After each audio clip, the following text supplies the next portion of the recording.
Good evening. This is Crap Grandma Says. It was deeply troubling to me today to hear Donald Trump blaming Ukraine for Russia's invasion of Ukraine. So let me tell you a little story from my time in the military.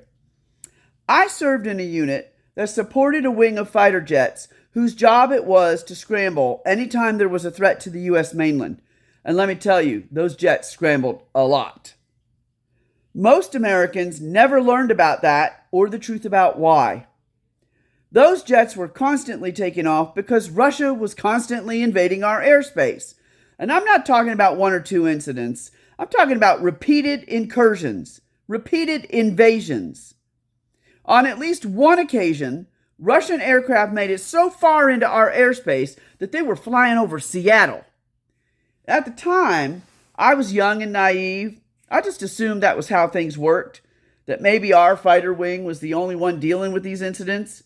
But when I left the military and started talking to other service members across different branches, in different roles, and in different decades of service, I realized it wasn't just us. Dozens and dozens of them told me the same story.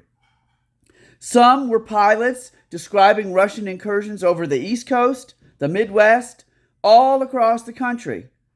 So let me ask you this. Was it our fault that Russia invaded us?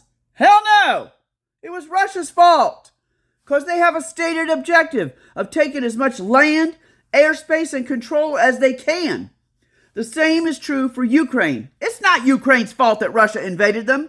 Saying otherwise is just plain stupid. But really, what else would we expect from Cheeto Don? And I guarantee you that those incursions are still happening. So if Russia is still invading us that way, is it Don the Khan's fault? Also today, Trump declared himself a king. But king of what exactly? He's not a damn king.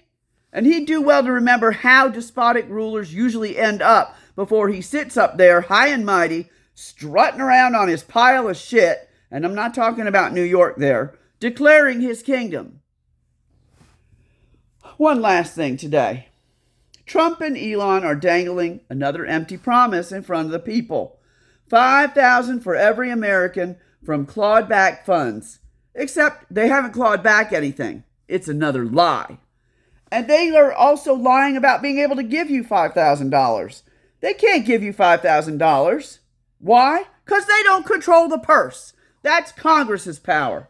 And while we're at it, the courts decide what's constitutional, not Donald Trump, not his attorney general.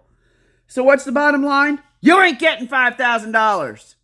And by acting like they do, Trump is opening up one hell of a dangerous can of worms. And he and Elon may very well end up being lunch for those worms. So there's that.